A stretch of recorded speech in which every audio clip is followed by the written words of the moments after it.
You're listening to the 95 Podcast from the team at 95 Network, where we host conversations specifically designed to support leaders in small and mid-sized churches.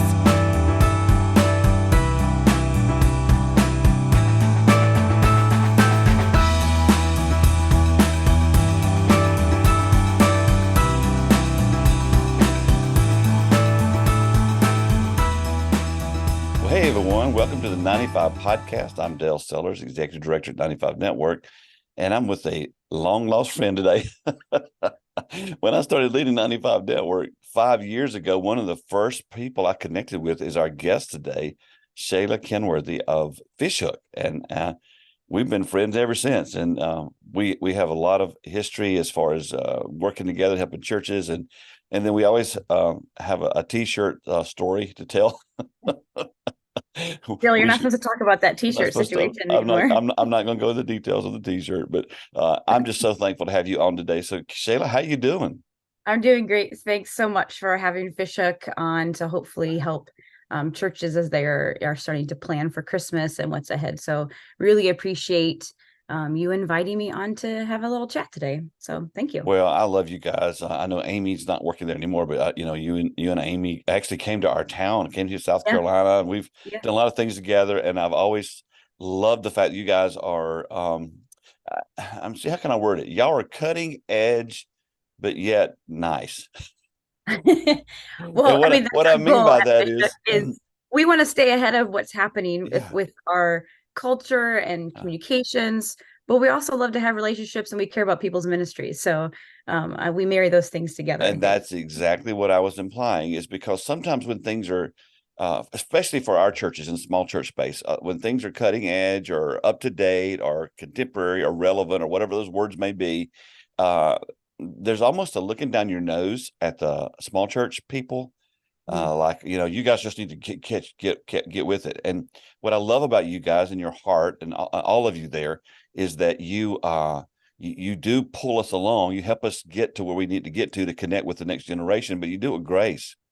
And the thing about Fishhook is that you guys actually really love people. And, I think that's nice in ministry. I hope so. When those who are doing ministry actually love people. Hey, some pastors are listening right now. That might be some good advice for you. Just love your people. Before we dive into why I wanted to have you on today, kind of tell everybody about Fishhook, what it's about, because it isn't the most interesting. It is the most interesting name of anybody that I know. So kind of give us an update of what Fishhook is all about. Yeah. So Fishhook is a full service communications agency, but we have a special niche or niche, however you want to say that word, and that is the local church. So for 20 years now, we celebrated 20 years in March. Wow. For 20 years, we've been helping churches all across the country and our friends in Canada too, helping them share their communications clearly so that they can reach people. And so sometimes that's with coaching and just kind of strategy and communications 101 help with our churches. Other times that's helping them with their branding efforts. And when we talk about branding, sometimes people go straight to a logo. It's part of it. It's part of your visual identity, but it's about your messaging and who are you and what do you care about and how do you share that? We help churches build websites and do social media and all the different tools that we have in 2023 to communicate. We're trying to help churches use those things, again, to more effectively reach both their congregation. How do you help them take steps in their discipleship? What is the next step? What's that walk look like for them? And then also, how do you connect with your community so you can help more people know who Jesus is? So that is our goal, is just to help churches in their communications, wherever they're at on the, the spectrum of, I don't know anything about communications, or we have a team at our church, but we want some additional support. So that's the big picture. Do you find that churches struggle with communicating? A little bit. But I mean, this again. See, I'm an old man now. I'm 61 years old, and I've been in ministry. And been in church my whole life. I've been in ministry for 40 years. The things that we talk about today, like vision and mission and planning and communicating and discipleship pathway and all that stuff, was stuff we never talked about before. Mm-hmm. Because when I grew up, people just went to church because they go to church because they go to church. Mm-hmm. That is not the way that life is anymore. And so I find that when you start talking about things like, communications or developing a strategy, that a lot of churches just tune you out. Have you experienced that? You may not, because people may reach out to you and they're already past that point, but have you seen that? Well, I mean, all of us need to work on our communications, even personally, right? How I communicate with my husband or my kids or my family or my friends, like that's all how we communicate is how we develop relationships. Mm-hmm. And so churches just need to understand that sometimes communications is how do we develop relationships with people? How do we share? How do we communicate well so that we can develop relationships with people? And that's, like you said, we're just loving people. That's part of sharing the gospel is loving people and pointing them to Jesus. And so yeah, sometimes it's hard because we're like, oh, communications feels like another step of the process, but really it's just doing your ministry well. I Yeah. find a lot of churches in our space think that anytime you talk about things like this, oh, well, you're just trying to turn this into a business. That's what I hear all the time. And that's not the case at all. And I'll give you an example of what you just said. So I'm a senior in high school. I'm about to graduate. You know, the only bad grades I ever got in middle school and elementary school were for conduct. I taught too much. So I'd make A's on everything. Surprise. On conduct. I knew that would surprise you. And so I've always been, I'm an extrovert and the whole deal. So we're in our last class of my senior year of high school. I'm taking a typing class, which, by the way, was the most important class that I took in high school. I've used it more than anything else in life. There you go. But we had a teacher there, and she was just really sharp lady, and we're having a conversation one day, and I was talking about something being my normal obnoxious self, and she said, "Dale, you will find that when you get out of high school and you move into the adult world, that the hardest thing you'll do is communicate." Well, I busted out laughing at her. I thought it was the funniest thing I'd ever heard. Her name is Miss Rainey. I said, "Miss Rainey," I said, that's silly. I said, "Everybody can talk." She said, "Dale, I didn't say talk. I said, communicate." She said, "Just because you're saying something doesn't mean people understand what you're saying." Right. And man, was she right. And as you said, it can be in your marriage. It can, specifically, I think I see a real communication gap with parents and their kids as they get older. I don't really understand that. I just purposed that when my kids became teenagers, I was going to stay close to them and continue to communicate with them. But there's that gap there. And then in the church world, man alive, it's like if you don't toe the line and follow, and if you don't know a lot of things that we assume that happens a lot. Do you see that? A lot. And even the words that we use as Christians, even the word discipleship, like who knows what that means if you're not in, discipleship, or what is baptism, or, even things that we say to someone who doesn't know Jesus, and they might come and join you at a church service, they might feel lost and uncomfortable. And so it's fine to say those words. Those are important to what we do, but like, how do you explain them and share them so that someone feels more comfortable because you're communicating with them? So how do you advise churches, just as we hang out there for a second, so yeah. we do have words that we use we call it Christianese. I mean, just that's common to us. How can a church be aware of that and do something about it? Yeah, I think it's just helpful to think, if you were someone brand new, like put yourself in someone else's shoes. If you were brand new, and this is for your guest experience anywhere, no matter if you're a church or not, but let's think about what we do and what might feel a little odd or off for someone who has never experienced it. So I always tell people to think about someone in a different set of shoes. If they were talking to someone on the street about their church, what things would they say to help them understand more about what you're doing? And then never assume that someone understands. Like you said, you can't assume that people understand everything we're talking about. And so it's better to over communicate probably on some of those things than to just assume they know. So just place yourself in someone else's shoes, I would say. Well, hey, growing up, I mean, we handed out a bulletin every week, and shouldn't that take care of everything? People aren't reading those, are they? They're not. So, are you seeing more movement now toward embracing digital ways of communicating, or are you still seeing? We've still see churches that just want to do everything in writing and in paper. What do you? I still think there's a mixture of that. I don't think that you have to completely go digital. But I don't believe that you should only be print either. And so I think there is the balance of those things.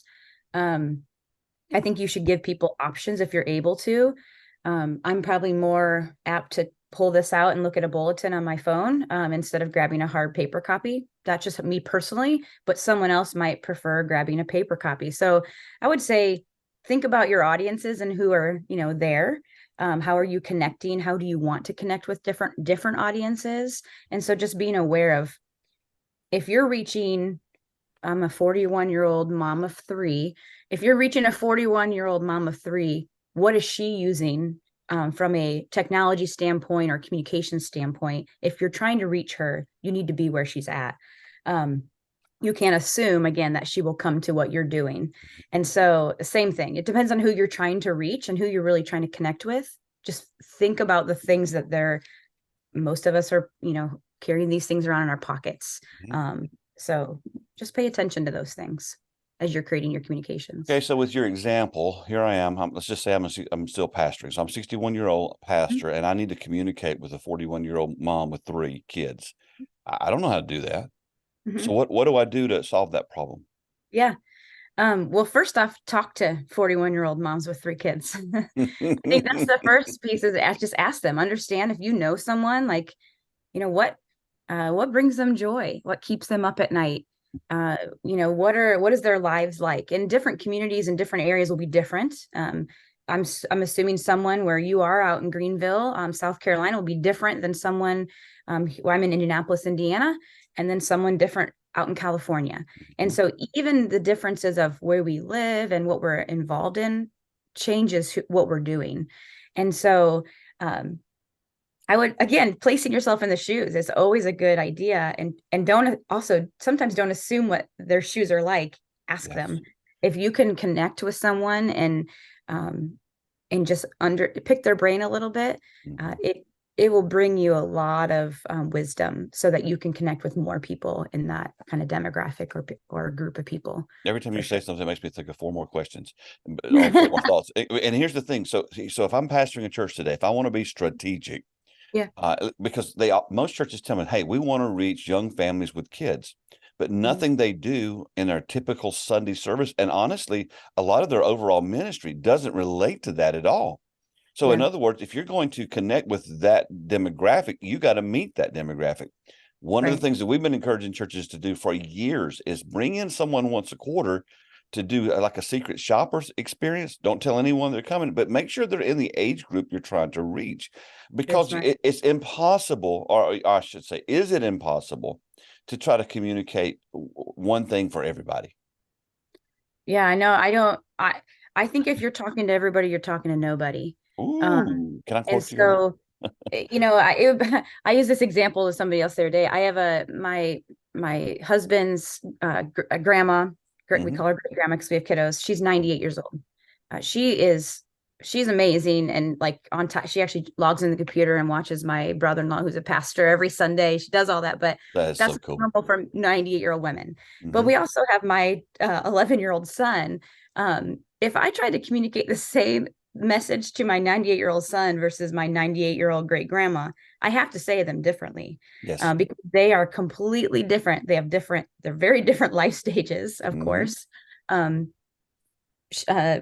Kathleen has lots of life, history and just things that have happened along the way. And so we communicate differently depending on who we are.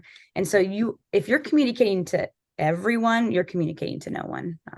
That's what I would. All right, so let's dive in here a little bit, because see, this is the part that I feel like, even as we're talking, I can feel the tension, because here I am, I'm pastoring a church. I'm already overwhelmed. I'm in a small church. I don't really have a staff. I've got a few volunteers. I feel like everything I'm doing is wrong. I feel like I can't catch up. I can't. There's just so much required of me.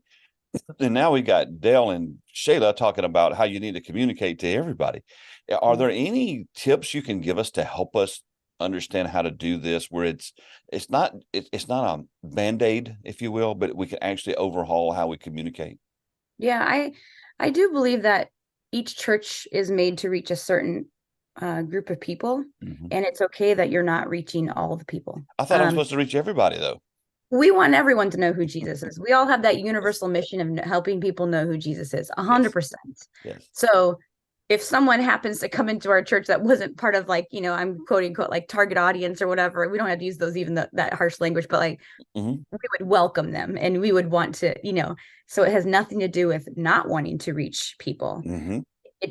It's more with how do we really want to reach someone? Mm-hmm. And again, if you're not speaking their language, if you're not doing, even like you said, your programming has to match. If you communicate it, but you have nothing for them to invest in or get involved with, Yeah. you kind of Next are losing steps. Next next steps. steps. You have to have a next step. If not, they kind of get lost in the shuffle. And so it's not that we're not trying to reach everyone. We want everyone to know who Jesus is 100%. But I do believe that each church is meant to reach, and they do a really great job with a certain type of person or group of people. And they can disciple them well. And then they turn into disciple makers, I believe. So yeah, I hear you. And it breaks my heart when pastors think they're not doing, like when they feel like defeated a little bit because they can't reach everyone. Hey, I knew one who wrote a book called Stalled because he felt that Correct. way. Yes. Yes. It breaks my heart. It's tough. It's And tough. because that is not for, you do what you do with what you have in front of you. And you give that back up to the Lord to go, hey, who do you want me to minister, to connect with? And, pastors are doing a great job. So Let me dive in here. This is the reason why when I began to lead 95 Network, I created this thing called Connections, and it's partnerships. You guys are one of our partners.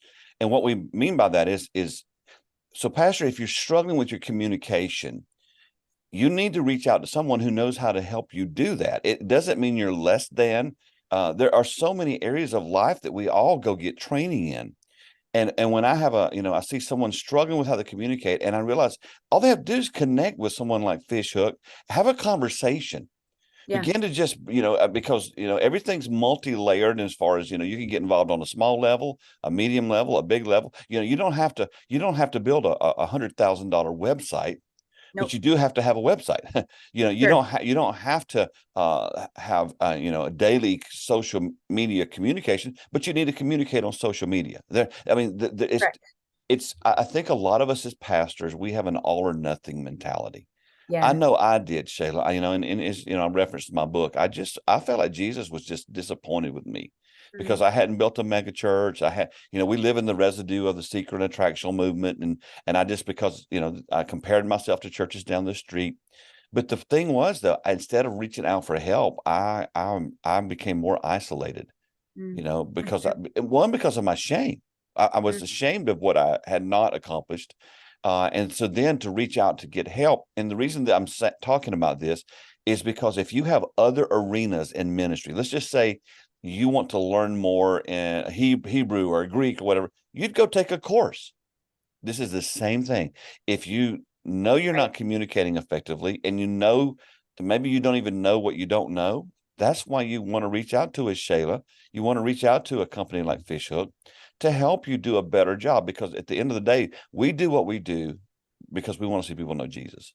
absolutely. And at least from Fishhook's side of things, we are never trying to change a church. We don't want a church to be any different than who they are. We just want them to communicate more effectively who they are to others. So that is the goal, is just to highlight and share all the good things so that people will want to connect with you and get involved. So yeah, I think it's okay that we're not good at everything. We're not supposed to be good at everything. I think that's why God makes all of us with different gifts and skill sets. We're better together for sure. And so when someone needs that help, no matter which arena of ministry it is, Mm-hmm. reach out for that help. I find that Absolutely pastors put necessary. so much pressure on themselves. Mhm. To be everything to everyone. And honestly, Jesus was the only one who can do that. Mhm. But I think, and then, one of the things we're working through right now is, we're, on this side of the pandemic, whatever that means. Yeah. But it has so disrupted the church world and how we function. And, we're still, some of us are still lamenting over the people who have not come back, and we're not reaching the ones who are interested to know about Jesus. Are you seeing that as you work with churches? Yeah. I kind of have shifted to reminding churches, they'll say, we'll ask them like, oh, how many people are you worshiping at your church on a weekend? And they'll share a number and they're like, well, pre-COVID, it was this, and here's what it is now. As sad as that That doesn't reality is, matter. this is your number. Yeah. Yeah, it doesn't Your matter. number today is your number. That's right. And this is how many people we're reaching. So we got to stop looking back to go, well, this is what we were before. Here's what we are now. And how are we going to reach new people? Or how are we going to re-engage with the people who didn't come back to a Sunday morning? And it's like you just said, Dale, it's because the church has been disrupted in some sort of way that we have to think differently about how we're reaching people. And what does true discipleship look like? It might not as much as I believe that I want to be invested in a community because I think it's very, very important. What does community look like to other people, though? It might be a little different. And it doesn't have to be just the one right way. There are probably multiple ways that we are invested in community and growing and learning together, and corporately worshiping, and all those things. We just have to think. We have to think differently if we're going to reach people for Jesus, for sure. That shakes most churches to the core because they're used to just doing what they've always done. Again, and when I grew up, you just went to church. We went to church Sunday morning, Sunday night, Wednesday night. And I remember when some churches, they called them liberal back then, didn't have a Sunday night service. Oh, it's like, oh my goodness, they are so off base, and then all of a sudden Wednesday night prayer meeting, which was really never a prayer meeting, but it kind of lost its, and it's like, oh, these people don't love God. The society changes, things change, and I'm not saying you dumb down or change your core values at all. No, but if you're still doing things the way you did 20 years ago, I can tell you right now, you got problems. Yeah. You got to update. And so that's why I wanted you to you guys to meet Shayla, for those who don't know her, because if you've been listening to the podcast for a while, she's been on many times, but we have new people listening, and just understand, hey, it's okay to say this is not working. And, you hit something. I have not thought of this till this podcast. But, I told you the thing I struggled with when I was pastoring was comparing myself to others. What we're struggling with today is comparing ourselves to ourselves. We're comparing ourselves to what things were before the pandemic. Yes. Yes, we are. And comparison will destroy you. It will just absolutely wipe you out. Yeah. Yeah. Yeah. Not good. That's the enemy wanting to, swoop in and kill, steal, and destroy. We have to say, no, thank you. Not today, Satan. And yeah, work together with people who are like-minded, who want to help things move forward, and work together, because again, we all have different passions and skill sets, and we are made to work together. So comparing ourselves to ourselves or what used to be is not healthy. I'll tell you what we're going to do. We're going to take a short break, and when we come back, I want to shift gears and talk about the main reason I wanted to have you on today, to talk about Christmas a little bit. So we'll take a short break. We'll be right back. Back here with Shayla, talking about all things communications. And the reason that I reached out to her, I think it was last week on social. It might have been on Instagram, but I saw a post of you guys have created like a guide to get ready for Christmas. I'm not sure what you call it. Can you tell me a little bit about that and what that's about? Because I want to help churches not miss the opportunity that comes their way on once a year when people just show up to church because they do. Yeah, so we're calling it the timeline for Christmas planning and promotion.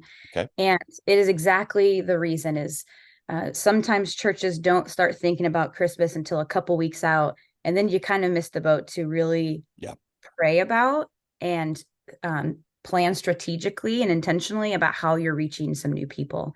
And so, because then it's just kind of it's too late. It's too late to do that. And so the idea is, let's put a quick guide together that has like little, it's like check down the list, and it shows you, 3 or 4 months, 4 or 5 months even out. It's okay if we're not 4 or 5 months out now. We can still do this as early October. So how do we start planning? And then it tells you like, what are the next things you do in order to plan and prepare, and then obviously move into your Christmas season, your Advent season, with these things. So we created this timeline for Christmas planning and promotion, and that's what we're gonna we're going to chat about and talk through today. Yeah, kind of walk us through, what let's talk about the optimal, perfect scheduling, but obviously that never works. But just what would, if we could do it perfectly, tell us how it worked. Yeah. Well, I mean, earlier we talked about like mission and vision and values as a church. Mm-hmm. First off, if you don't know those things, that's a good place to start, right? Yeah. We need to know what we're all about, what we care about, what we value, so that we can share more about who we are as a church to reach people. So, and I know that's a whole process and a thing to do, but if you're able to do that ahead of time, I would say, you know what, if you're listening to this now and you're going, oh man, this is something to start in January, February, like get through Christmas Mm-hmm. and then go, you know what, for next year, we're going to lean in and to do some of these things. So I would just make a point to notate that, like, we need to work on those And sorts I of will things. say, if you need help with that, that's what we do. It's a thing Absolutely. called Yeah. Vision So Day. So there are people if that you do need that. help, we know some people who can help you. Yeah. So I would make it a point to do that. But as it's pertaining to Christmas, we would suggest like 4 or 5 months out, you start planning. Mm-hmm. And for us, we would suggest that you're meeting with leaders, whether if you're a small church, pastor or other staff at a small church, gather up a little team. I guarantee there are people in your congregation who would love to help plan and create the Christmas experience. And so find those people in your churches. So it could be pastors or, I mean, a small staff or lay leaders from your congregation. And I would say you meet to talk about your goals for Christmas. I think sometimes we completely miss this step. What are your goals? Instead of just going, oh, we have Christmas Eve services or, whatever it is. What are our goals for the season? Can I just tell you, Shayla, my goal, I'm going to be really transparent with you. When I was pastoring a small church, my goal was to get through it. Yeah, I'm sure. Because it was overwhelming. Mm-hmm. Here I am. I've got 3 daughters. I'm trying to plan Christmas ourselves and trying to do all the extra stuff. And I'll never will forget. I'll tell you a story. We did a Christmas Eve candlelight service one year, and I'm up there and I'm exhausted. We planned this thing on Christmas Eve, and this one family had these 2 kids who were just wild. That's the only way I can say it. And I said, like, one was 4 and one was 2, and they did not control their children. And Shayla, I'm up front trying to do this whole Christmas thing, and the whole time the kids are running all over the sanctuary. At one point they come running around me while I'm talking, and I'm sitting there thinking, if I can get through this, I'll never do this again. And the mama's over there going, stop it, y'all, come over here, get over here. And I'm going, oh, you guys are killing me. So they killed Christmas for me. Yeah, because it was distracting to you. You were already in a fragile state. It was something. Yeah. So I know, again, we try to be transparent with this podcast. Sometimes pastors, you just want to get through it. And we don't want you to be that way, because you miss an opportunity. And for me, I was always behind planning for Christmas because I was always behind with everything. Because it's overwhelming, and so that's why this guide a lot. You're wearing a lot of hats and you're carrying a lot. Yeah. This guide's going to help us. So keep on rolling. Yeah. So it's a conversation. I mean, it's literally spend 30 minutes, sit down and talk about what your goals are for Christmas. Define what does success look like? What at the end of the day, at the end of the season, at the end of December, what counts as a success for you in your church? Talk about those things. It's really important. Because then if you talk about them and you know what, you can celebrate, and celebrating is part of this whole thing. So we'll get there in a second. Right. Because I think that's something that we forget to do sometimes. We always do. Yes. We move on to the next thing, right? So we're going to talk about that in a minute. Okay. And that's where, so your plan, you're figuring out what your goals are, what does success look like? So then it's time to create what we would call a full communications and marketing plan. You're outlining your goals, your messaging that you're going to use, knowing the people you're trying to reach. Again, thinking about if there is a specific person in your community you're trying to connect with, or type of people. We call it your primary demographic. Your primary demographic. Who is your primary? Try to think about those people and what sort of words and messaging might connect with those people. Different, as I mentioned before, 11-year-old kid versus a 98-year-old grandma. We have to communicate differently to say the same thing. I'm going to give Dale these resources that he can put in the show notes, but there's also a link in there for a helpful resource to create this plan that I'm talking about. And so Awesome. it'll have another resource for you to walk you through writing this plan. So that'll be Okay. part of this. So that's Right. 4 or 5 months out. Mhm. Then we're a couple months out from Christmas. So it's about in October, early October is a good time to start doing these things. Name your series. If we have a sermon series name for it or a Christmas campaign type of thing, what are you going to name it? And it could just be Christmas Eve at your church, but it could also be something a little bit more intriguing or enticing, something that says something to someone, maybe that they'll connect with. So name it and then create the visuals for it. And there are ways to do this. You might have volunteers at your church who are designers. You can probably go on Canva and create something yourself. It's going to be better than having nothing. There's lots of templates. So canva.com is amazing for that sort of I thing. use it every day. Yes, it's great. So if you're a small church leader and if you have no design budget or team, which most people do not, that is a great way to get things done with templates. So create your branding, your visual parts of your series, your Christmas stuff. And then you need to write the content for it. So think about that messaging you created for reaching your audiences and all the things you might create. You might have your bulletin or your website or some social media posts. Again, as you mentioned earlier, it doesn't have to be all or nothing. You don't have to post on social media every single day, but you have to post on social media. At some point, yeah. Make yourself a goal of 2 or 3 times a week, or even just like once a week. Whatever you can do, whatever's sustainable, that's what you need to give yourself a goal to do. Let and me remember, a plug right here team. too that goes with this because we have a guy on our team, Jesse Barnett. He does a thing called digital discipleship coaching. And what Jesse does is he helps a pastor take his message and break it down and so that he doesn't have to come up with new content and just takes again, not repeating the preaching way of communicating, but just the content. Because if you're a pastor and you study all week, especially if you're bivocational, man, it's just your life it's full. And so you always, for me personally, it was always like Sunday morning was when we finished preaching was so discouraging because I worked so hard on that message and now it's gone. Well, you could get more mileage out of it by breaking it down and using it for social. So I wanted to bring that up because that works with what you're talking about, where you pull your social out of what you've already created. You don't have to create new stuff. It is taking that original messaging, your original sermon, and how to repurpose it. And you know what? There's new technologies on the scene too. Chat GPT. There's a whole, spectrum of how people feel about it. I may or may not have a podcast coming up about that.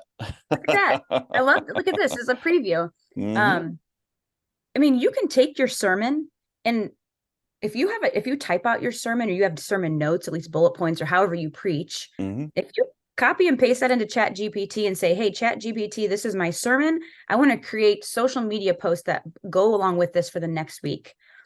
Create me 7 posts. It'll write it for you. It will. And you're going to go and edit it. You need to make sure it's you and it comes from your voice and all those things, but it gets you a starting point. And so don't work smarter, not harder on some of those things. So these new pieces of technology are again, there's a whole spectrum of how we feel about it but sure. They can be used. They can be redeemed and used for good. 100%. Yes, absolutely. So that's what you're doing next. You're creating this content. You're creating if you have to design any pieces to go print stuff or you're, creating a social media graphic, again, use those tools like Canva and others to create.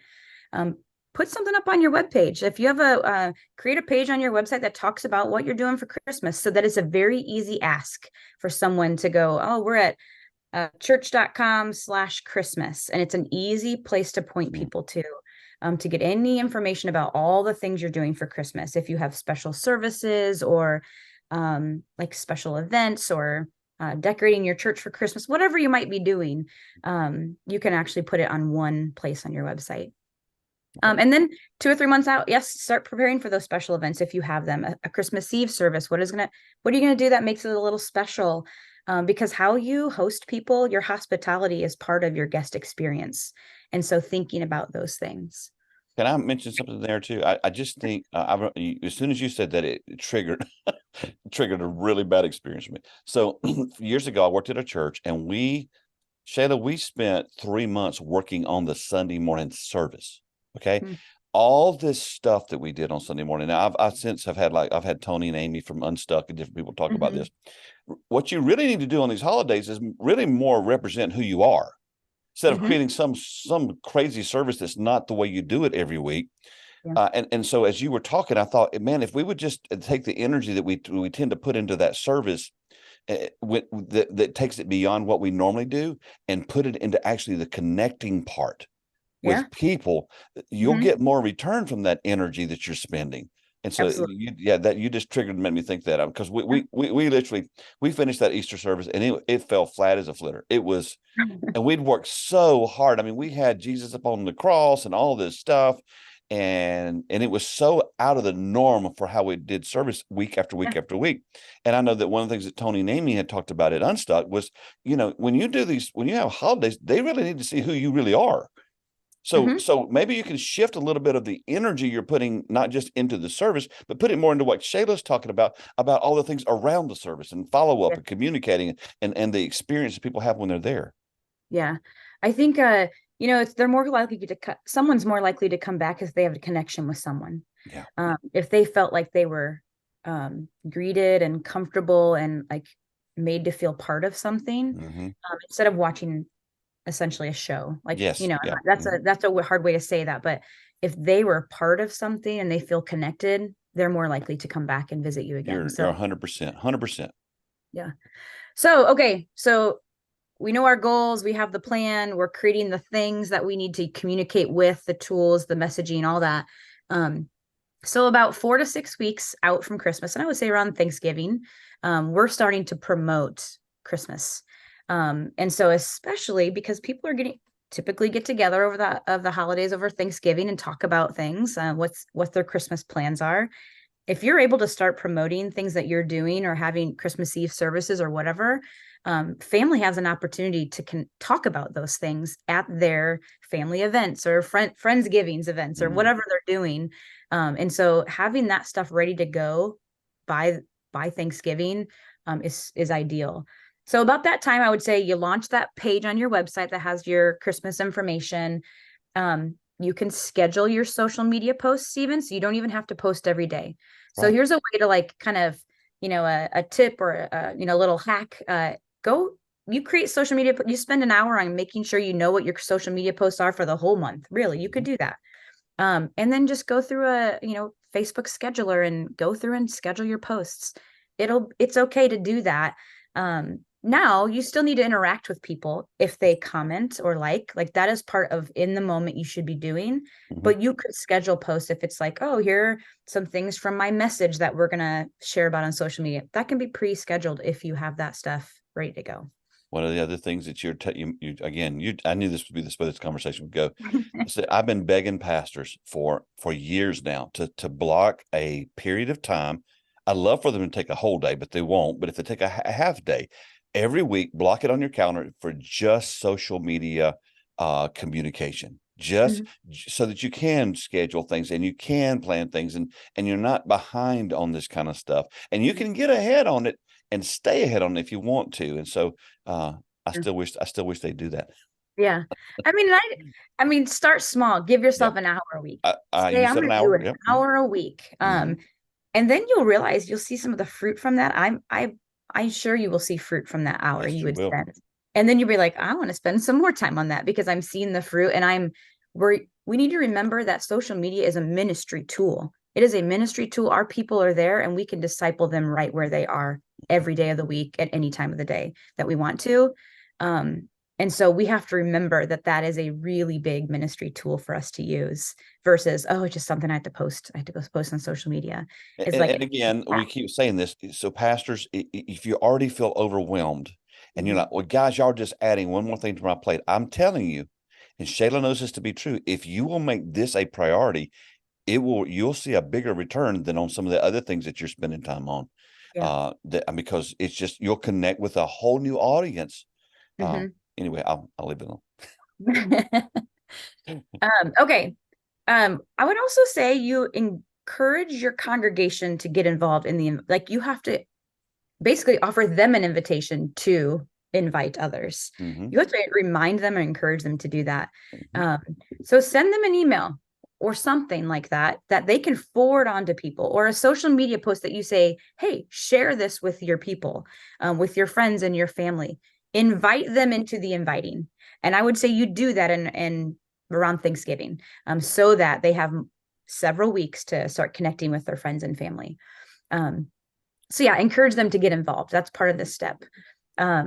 And then, of course, you need to start sending out those communications. If you have a postcard you want to send out or something in mail, or you're going to start a social media campaign. And I'll tell you what, I know this feels like another thing, but if you put $20 on a social media ad, if you created something on Canva that says Christmas Eve services or whatever, and you have a little post with some good messaging, and you boost that post even for $20, you're going to see, and you target your area, and you can do it very easily. Demographically, I live in this city. I want to reach people in this radius of around my church. You can do that. And it'll be so much better than spending a lot more money on the print pieces or postcards or whatever. So many print pieces just go in the trash. That's just so I'm just saying, I just want to encourage people. It doesn't take thousands of dollars. It takes a $20 bill. Like it could take a $20 bill.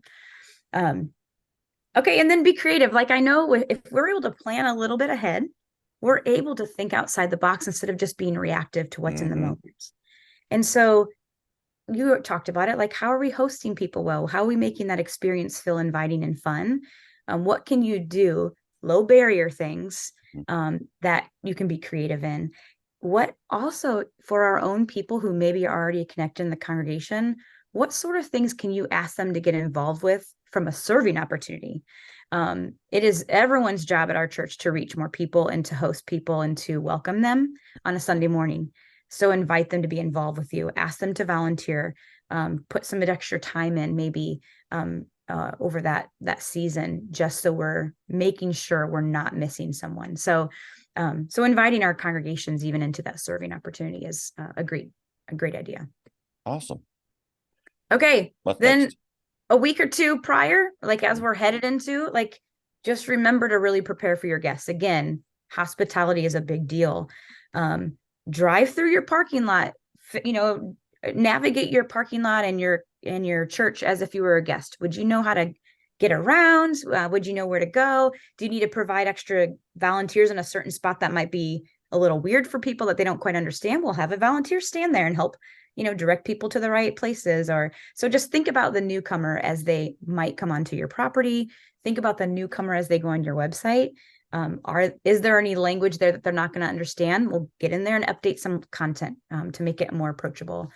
Tidy up your space. I know this seems like a silly one, but it's true. If I were to bring someone into my own home, I'm going to make sure that, my kids' toys are picked up and the counters are wiped, the dishes are in the dishwasher, so we tidy up when we host guests. And so tidy up your church. People feel more comfortable when they go in somewhere that looks fresh and clean, free of clutter. And then I mentioned it, like, just think about your language you use. Really pay attention, whether it's something you're writing in a print piece or a website or something you're saying from the stage. Just make sure you're very clear in the language we're using. And then also think about your guests that you will have online. If you do any sort of, some churches have even a Facebook feed of a live stream, or maybe it's a full live stream, or just even recorded video of your sermons that you post on your website. Just think about those guests. Talk to them too, not just the people who are in the room. Okay. That's the whole list-ish. There's a lot more little details in there that helps you get through it, but that's the list getting to Christmas. So the post-Christmas, when we talked about celebrating, I cannot stress enough how important it is to celebrate the things that you just did and pause. When you talk about pastors feeling the weight and the pressure, I think sometimes it's because we just move to the next thing and we don't look back and go, ooh, we did a thing. And there are things to celebrate. Maybe everything didn't go exactly the way you want it to go, but there are always things to celebrate. And what you will cultivate what you celebrate. And so if you're celebrating things, you'll cultivate more of those good things happening in your church. And so I would suggest having like a post-Christmas debrief, come in mid-January. It doesn't have to be right after. Give yourself some time to pause and take time off. That's important too. Put it down for a minute. But then just have a quick meeting to go, hey, what are some of the wins? What did we see? What are stories? Tell the stories of life change that we see. Yeah. And then it's also okay to go, all right, here are a few things I want to do differently next year. Here's some things we noticed, because if we notate them and we document them, when we start planning again in August, September, October for the next Christmas, we can pull those notes out and go, oh, right, I wanted to do this a little differently. And again, I can't stress the resting or celebrating. I can't stress that enough. That's a big deal for us. It's a big deal. But one of the things that we do in our Soul Care Essentials conference, the last session is on the word completion. And the reason we do that is because we were having a post Easter podcast last year, and one of our teammates, Bobby, had mentioned, he said, with the problem with pastoring is you never complete anything. You go from one thing to the next, or you work with the family for 4 years, and then they leave your church. And so he talked about, he grew up building houses kind of like I did. And when you build, you do the floor, then the walls, and the roof, and you're always moving on to the next thing. But when you're pastoring, sometimes you don't complete things. And a way that can help you feel like you completed something is to stop and celebrate the wins. That's really good advice for us, because we tend to live in this just breakneck pace of one thing to the next, to the next, to the next, to the next. And it just eventually causes you to lose focus and really have impactful ministry. Yeah. Yeah.